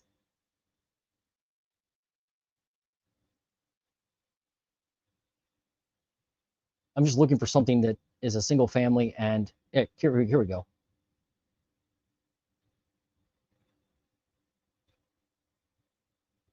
Auction, pre-foreclosure. Look at this one. This is on the market too. Oh, this is a multifamily. A lot of multifamilies. Geez, look at that. Single family, multifamily, single family, condominium. There's a condo. What's this one look like? Oh, it has 140 pictures. Goodness gracious. Estimated value 408 grand. Is it on the market? Off market now. $209,000. Looks like it's near downtown Cleveland, I guess. What's up with pre-foreclosure? Look, Condo Association filed that foreclosure back in 2023, but it's off market now. That'd be a great one to contact if you wanted to buy a condo in that area, obviously, right? Look, the owner lives in Seattle. So looks like an investment. But it was listed on the MLS for, well, it was back listed at the end of last year for $209,000, on the market for 218 days. That's a big condo or a big townhouse, 2,883 square feet, 3-bed, 3-bath. Huh. They even give you the MLS like history here. Price adjustment, price adjustment, price adjustment, withdrawn. Looks like he bought it in 2021.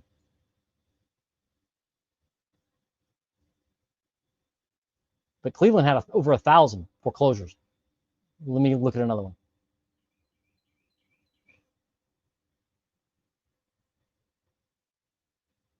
I like the blue carpenter. Would you like to sell?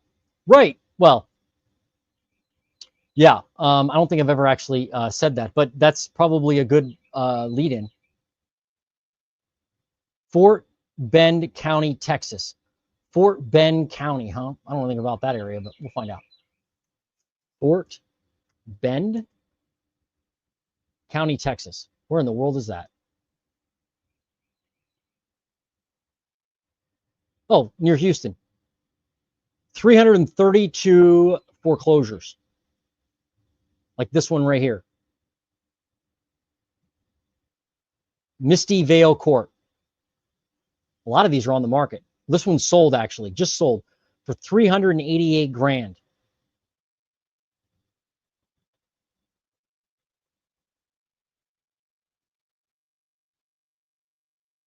Wow. It was listed at 4, is that right? Let me go back. All right, so it was listed originally at 450 and sold for 388. In fact, it went into when it was listed at 425, it went into contract and closed at 388.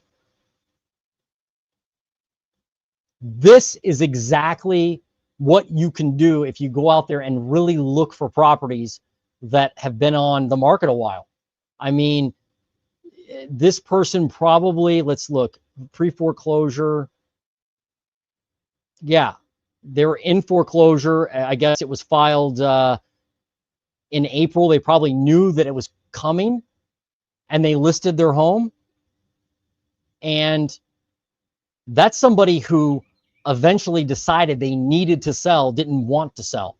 That's an assumption. Maybe they needed to sell all along, but they eventually decided it. They're like, all right, I've had it on the market a little while. I'm not getting my offers. I've got to drop the price. They dropped the price. They got an offer. They could have got an offer at 350 for all I know. And then they were like, man, that's low. Negotiate 388. So in other words, like if the median home price in that area dropped from 450 to 388 grand, some would consider that a pretty healthy correction. But you can get that correction without waiting on the market. So you just go out there and look. It's there.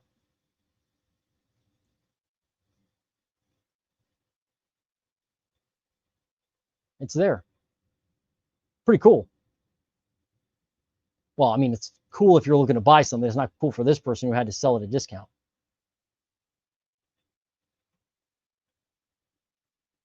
Yeah, all these are on the market. MLS details. This one is on the market for 499 grand right now. It was listed at the beginning, or just a couple days ago, it was listed. Pre-foreclosure. Yeah, the foreclosure date was filed, or foreclosure was filed 3/27/2025. Let's look and see what their mortgage is. Wow. Look at their mortgage. Look at their interest rate right now. Look at this. 2.9%. What? And they owe $288,000. Now, it looks like it's a conventional loan, so really can't assume it normally. You can't assume that type of loan. But, man, 2.9%. Their payment's only $1,300 a month without taxes and insurance. Or maybe that does include taxes and insurance. I can't say. But this is outside of Houston. Looks like a new home. Yeah, built. Look at that. That's new to me. 2021. Looks like a nice home. Big home, 4,000 square feet. Wow. Says the estimated value. I'm not sure it's like a this estimate. Is that exactly right? Probably not. $506,000. But they have it listed for, what's that, $399? Well, $499. Only been on 11 days. So is that somebody who would sell at a huge discount like the last person we looked at? Probably not. Only 11 days. Well, here's one that's $1 million. What's up with this one? Missouri City, Texas. That's like a palatial estate. Look at that. 5,500 square foot home. Built in 1995. Estimated value $1.2 million. They're asking 1.1. Pending. It's pending right now. They have a notice of default as well.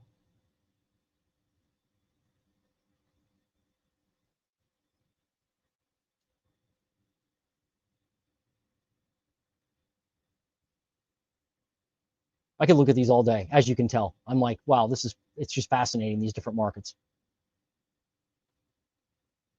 And there's a lot of them. This one's on the market too. And you can filter for non-market properties, but it's fun to show you guys the ones that are on market because you can look at pictures. Jordan Williams, pre-foreclosure details. Let's see, 3/23/2025, notice of default. MLS details, it's on for $950,000.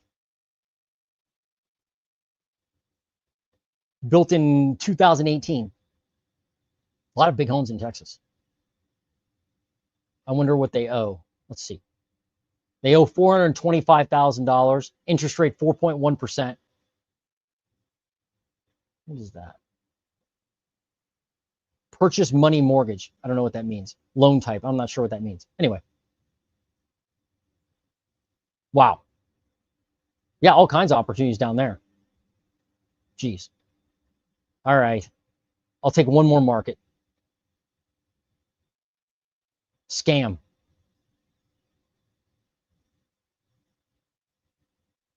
Oh, imagine not even having kids and getting foreclosed on by the school district. Yeah. By the way, they're moving forward to try to repeal property taxes in Ohio.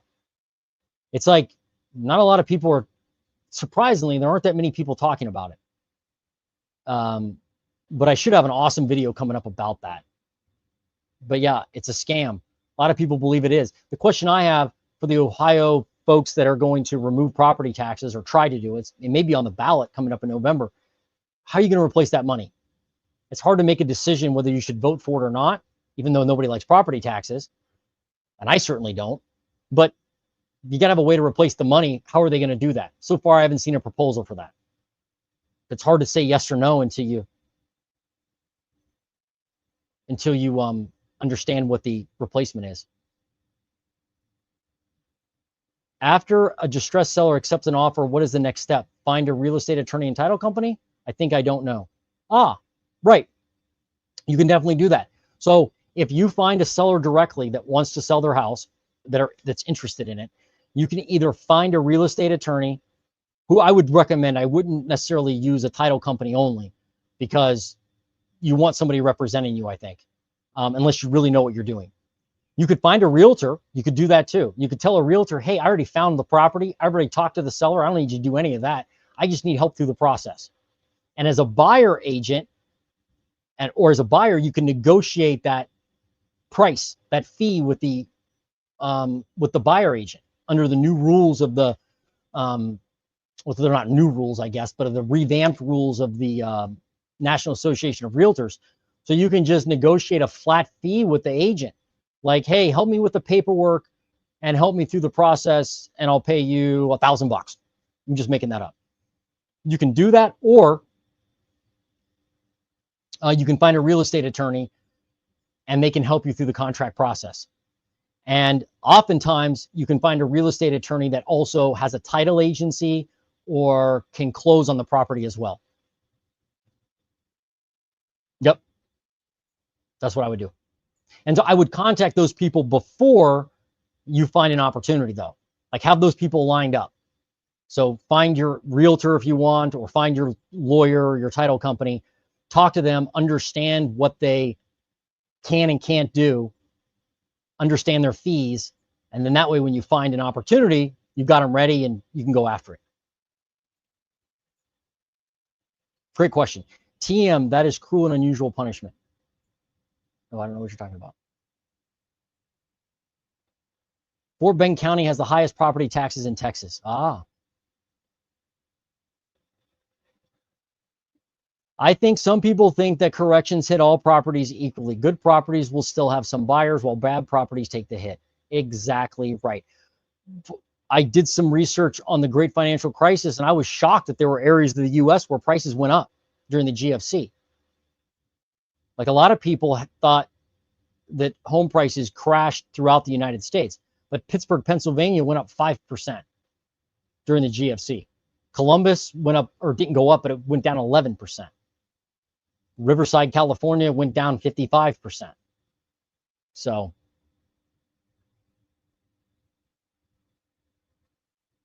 right, I'll pick one more here. Thank you. Your content is excellent. Well, I appreciate it. That means a lot. Those kudos really mean a lot. Ashley Pickens mentions PropWire as well. She's an auctioneer. I've never been to PropWire. I'll have to check that out. Stream Valley, San Antonio, Texas. Promote. Oh, that's your address that you're trying to sell. I got it. I got it. Yeah, man, I feel bad for you. I hope you move that property. Let me see. Let me look at one more market. Anybody have a market here? Maybe somebody already told me and I ignored it. Cleveland.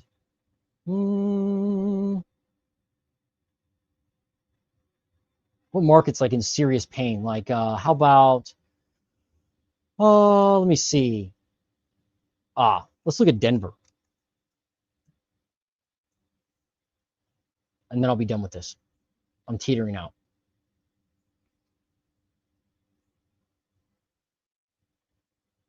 Denver, Colorado. Let me do this too. I'm going to filter it by oh,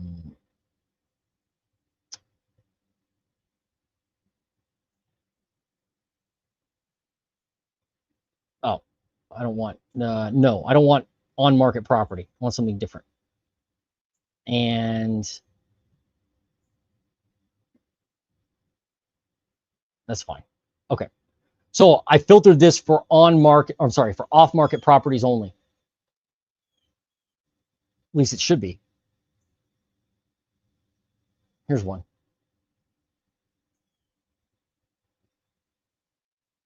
It says it's off-market. Property details. This is in Denver, Colorado.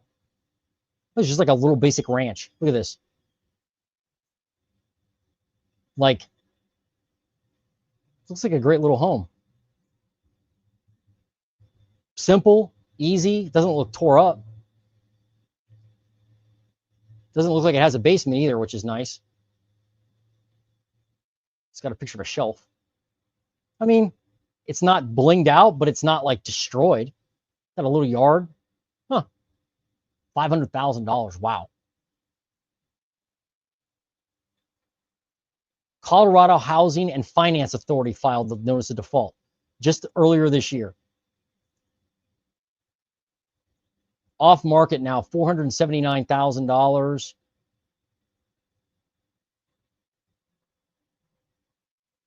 Mortgage and transaction info, 2.8%. Look, here you go. Boom, folks. If you're looking for a house, and I can't remember the name of the website, but there are websites that cater to assumable mortgages. You obviously can Google it. I can't remember the name of the, I think it may be Rome, like ROHM, if I'm remembering right, but they cater to assumable loans. But look at this loan. And it's not on the market anymore, this home, but if it was on the market, they have an FHA loan with a 2.8% interest rate. And the loan amount, $441,000. Their payment's $1,800 a month. So if you were looking for a property in Denver and you're like, you know what, these rates are crazy, these prices are crazy. If you located a person who had an FHA assumable loan, then it's possible that you could assume the loan. It takes work. It takes patience to do that. It takes working with a realtor who's willing to do that work. But if you can find this, then you can assume you can buy a property and assume a rate that you would never be able to get normally. I mean, the next time you see a 2.8% interest rate, maybe, you know, maybe never. So this is a great way to get an assumable loan. And a lot of people don't advertise it. Like when they do their listing, they don't put down that the loan's assumable. Normally only FHA, VA, USDA loans are assumable. Normally, not conventional. But even people with FHA loans that are selling their properties don't put it on the details. Let's see if they did. No, they didn't. Look at this. Whoever listed this property did not put on there, you know, in big letters, FHA assumable loan. If I was listing the property, I would suggest that to the client. Hey, put down FHA assumable loan. Maybe that will help sell it. Just an idea. Again, there are ways to buy properties now at discounts that nobody else is getting hardly, because if you're willing to do the work and do the research, take your time, you can find a deal.